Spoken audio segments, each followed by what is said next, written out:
Hello Tatiana. Ça va? Ça va Fab? Ça va bien et toi Max? Ça va. Ça roule?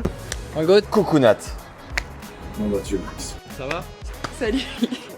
On reçoit en fait les invités juste là.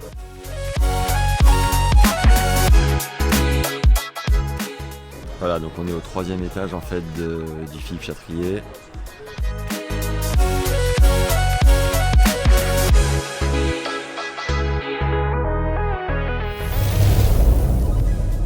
Ça fait 20 ans que je suis avec le Croco. Ça fait 42 ans que j'ai ce crocodile sur mon cœur. Moi, c'est ma 5e année chez Lacoste. Ça fait 22 ans. Waouh. 25-30 ans.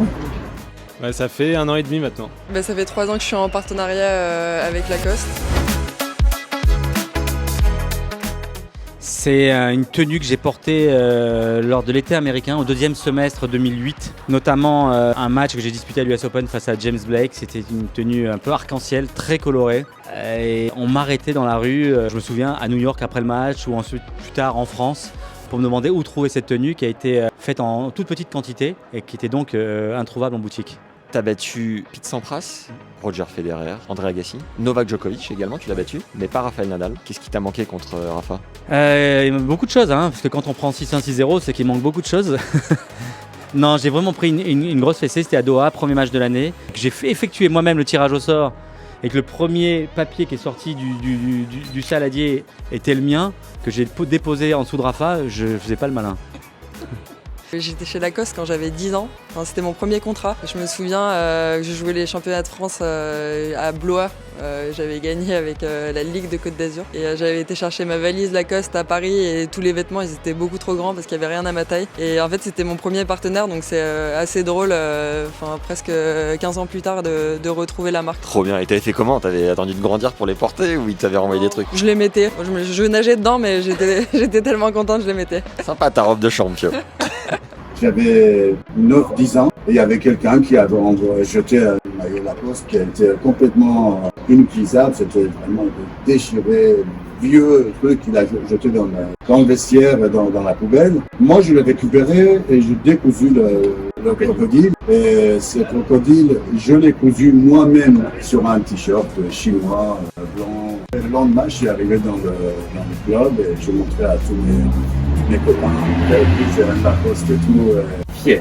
Bah oui, j'étais très fier. C'était l'histoire de Lacoste avec moi. Il y a 20 ans, j'ai l'honneur d'avoir 2 polos Lacoste pour jouer les championnats de France. Finalement, je gagne les championnats de France et après, j'ai eu un contrat pour la suite, pour le début de ma carrière. C'était les premiers pas dans le monde professionnel pour moi, donc j'étais très fier et très heureux d'être avec le Croco. On fête les 40 ans de la victoire de Yannick, mais il y a quand même mon père qui a fait demi-finale. Ça passe inaperçu évidemment, mais ça reste une belle performance. C'était en quelle année? 83. Et maintenant, la question où on se charrie, c'est est-ce que c'est mieux de gagner Roland, d'avoir le titre en double, ou de faire demi en simple?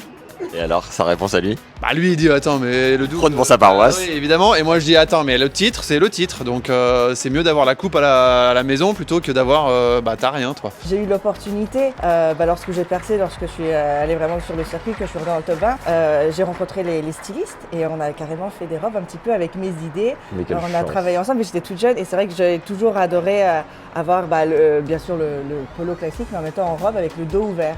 Ok. Je me souviens, j'ai une robe comme ça rose que j'avais joué à Roland avec le bandeau, toujours avec un peu le style et puis l'envie de faire un peu comme Suzanne Lenglen finalement. Et c'est vrai que Lacoste avait été vraiment cool parce qu'on avait les jupes plissées mais un petit peu plus modernisées, donc c'était vraiment une belle expérience de pouvoir aller rencontrer les gens et voir comment sont faites les robes. Avec grand plaisir.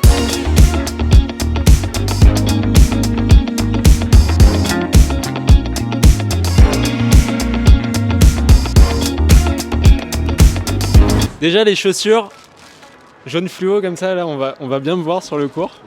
Il me semble celle-ci c'est la tenue Night Session. Les petits traits fluo là j'aime beaucoup. Et là il y a la deuxième tenue. Celle-ci c'est ma préférée je pense. Pareil, le polo, elle est trop belle. Trop bien. Tu mets des bandeaux ou pas? Il y a une époque je jouais avec. Là j'ai envie d'envoyer du lourd là. J'ai envie d'envoyer des glissades là. Ça le fait pas non? Ça fait un peu Juan Carlos Ferrero. Surprise, Hugo. C'est moi, je me tourne? Tiens. Ça reste encore. Ce qui m'attire tout de suite, c'est que, je sais pas si tu le sais ou si tu le savais, mais je suis fan du FC Nantes. Et donc forcément, quand je vois le jaune et le vert, eh ben, ça m'attire tout de suite. Donc je suis très content d'avoir ces couleurs-là, j'espère qu'elles vont me porter chance. Ceux qui vont voir la vidéo, ils peuvent pas le sentir, mais la matière est exceptionnelle, elle est hyper légère, hyper confortable. Et vraiment, tu as cette sensation d'être léger sur le court. En plus, voilà, comme je disais, la collection vert, je la trouve top. Ils ont à l'intérieur ce petit vert là qui descend avec le short. Donc c'est vraiment top. On a le petit short de match ici, très joli. J'aime bien le sous-short avec les petites lignes jaunes et vertes. Ça sort un peu de l'ordinaire. Ça, c'est la petite veste qui va avec la tenue de match pour rentrer sur le court et quand il fait un peu froid. Ça le fait, non? Ici, les couleurs, tout ce qui est là, pour moi, c'est parfait.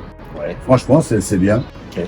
C'est pour les jeunes. Pour les jeunes, ils mettent de toutes les couleurs. Ils se mettent, ils s'habillent de différentes couleurs. Moi, j'aime bien le blanc. À mon âge, on veut toujours s'habiller en bleu ou en gris, tu vois. Eh ben non, je vais casser les codes et je vais mettre un peu de flash et un peu de couleur dans ma vie. Donc probablement ce short avec un polo blanc et ces chaussures. Voilà. Et si je veux vraiment être très fun, je mettrai la casquette qui va avec. Mais là, je suis à mon max. Stylé. Stylé, avec les petits cheveux. J'ai l'impression que ce sont des lunettes de soleil. Ok, classe. Voilà, je me trompe pas, des lunettes de soleil. Énorme. Pour la quinzaine à Roland-Garros, il va faire beau. Et voilà. La classe, non? Il est là, le gars.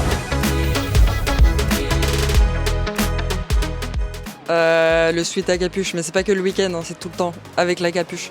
Souvent, je me mets en short en coton. On est quand même, c'est agréable, short coton et voilà, petit t-shirt ou petit polo Lacoste. Comme ça, on est toujours frais, on sait jamais qui peut arriver, quoi. Un des trucs que j'adore le plus porter, c'est le sweat à capuche. Tu vois. Il est très classe pour les matchs. C'est pas forcément c'est pour aller avec la petite jupe, tu vois, pour rentrer sur le court et être assez chic. C'est vrai que tu as des points de beau gosse. Bon, c'est les classiques, hein, c'est le polo Lacoste. Maintenant, j'ai toutes les couleurs. J'ai toutes les couleurs que j'essaye d'aménager avec des belles chaussures aussi. Ils ont énormément progressé Lacoste justement sur le lifestyle, sur les paires de chaussures. Combien de grands chelems René Lacoste a-t-il gagné en simple? J'en ai aucune idée. Je vais dire qu'il en a gagné 3. Non, c'est ça. 3 Roland Garros. C'est de la chance. Ah, c'est des grands chelems. Non, c'est Roland Garros. Non, c'est Roland Garros. C'est marqué Roland Garros. Donc j'ai eu bon. Il a 3 Roland Garros. Voilà. Merci. Donc ce sont les grands chelems. Et c'est 7 grands chelems. Mais en effet, 3 Roland Garros, 2 US Open et 2 Wimbledon. Ok, bon, bah pour ma culture G, je le saurai maintenant. Merci. En quelle année a-t-il créé Lacoste? Heureusement que tu m'as dit que c'était pas très dur. Un petit indice? C'est dans les années 30, Fio. C'est en 37. C'est en 50. 33. Yes. Donc pour t'en souvenir, donc Fio. Oui, c'est pour ça qu'il écrit 90 partout. Je crois que la boucle est bouclée en fait. C'est bon, on a joint les deux bouts. Comment a-t-il cassé les codes vestimentaires de tennis à la fin des années 20? Il a créé sa marque en 1933. Et comment a-t-il cassé les codes vestimentaires du tennis à la fin des années 20? Et c'est lui qui a mis un petit peu les shorts et les chemises manches courtes pour être plus...